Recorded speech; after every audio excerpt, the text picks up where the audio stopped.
வர நாட்களில் மழை அதிகமாக இருக்காங்க. மாநகராட்சி என்ன நடவடிக்கைகள்? நம்மளுக்கு 25, 26, 27 3 நாட்கள் வந்து தொடர்ந்து மழை இருக்கும் அப்படின்றது வானிலை ஆய்வு மையம் மூலமாக தெரிவித்திருக்கிறார்கள். தொடர்ந்து தீபாவளி மறுநாள் பெய்யக்கூடிய 6 சென்டிமீட்டர் மழைக்குமே வந்து தொடர்ந்து மாநகராட்சி அதிகாரிகள் வந்து பணியில் ஈடுபட்டு வருகிறார்கள். நாளைக்கு பெய்யக்கூடிய மழை கூட மாநகராட்சி சார்பாக தயார் நிலையில் இருக்கிறோம். அதேபோல் மாண்புமிகு முதலமைச்சர் அவர்களும் மாண்புமிகு துணை முதலமைச்சர் அவர்களும் ஒவ்வொரு சட்டமன்ற உறுப்பினர்களுக்கும் மாமன்ற உறுப்பினர்களுக்கும் பொதுமக்களுடன் இணைந்து ஒவ்வொரு நாளும் இந்த மழைக்காலங்களில் பணியாற்றுமாறு தெரிவித்திருக்கிறார்கள். அதுக்கேற்பாப்போல் ஒவ்வொருவரும் அவங்கவுங்க வார்டுக்குட்பட்ட பகுதிகளில் வந்து பொதுமக்களுடன் இணைந்து பணியாற்றி வருகிறார்கள். நிறைய இடத்துல பள்ளம் குன்றம் குழியுமா இருக்கு. இதில் தான் தவறி விழுந்து கீழே விழக்கூடிய நிலைமை இருக்கு. இந்த ரோடு எல்லாம் வந்து இப்போ எமர்ஜென்சிக்கு ஏதாவது என்ன அரேஞ்ச்மெண்ட்ஸ் பண்ணிருக்கு? மாநகராட்சி சார்பாக ஒவ்வொரு நிதிநிலை அறிக்கையின் போது சாலை பணிகளுக்கு என்று தனியாக நிதி ஒதுக்கீடு செய்து சாலை பணிகள் வந்து நடைபெற்று வரும். இந்த ஆண்டும் அதே போல் சாலைகள் தேர்ந்தெடுக்கப்பட்டு சாலை பணிகள் நடைபெற்று வருகிறது. இப்பொழுது மழைக்காலம் அப்படின்றதுனால நவம்பர் டிசம்பர் மாதம் மட்டும் சாலை பணிகள் மேற்கொள்ள வேண்டாம் அப்படின்றது தெரிவித்திருக்கோம். மீண்டும் ஜனவரி மாதம் முதல் இந்த சாலை பணிகள் மீண்டும் துவங்கப்படும்.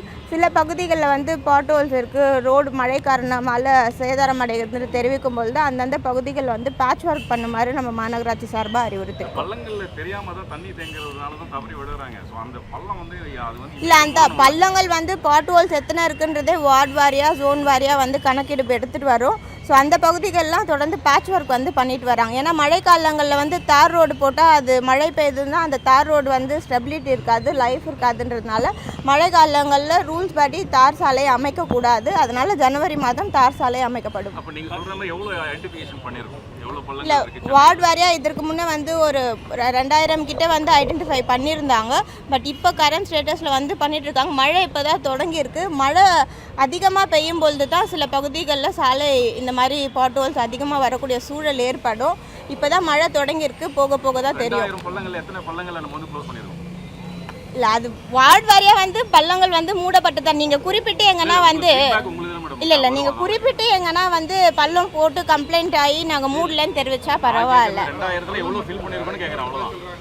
பாதாள சாக்கடைக்கு நோண்டப்பட்டிருக்கக்கூடிய பகுதியில் சாலையை முழுமையாக நோண்டி போட்டிருக்கிறாங்க. அந்த சாலை வந்து சேறு சகதியுமாக இருக்குது.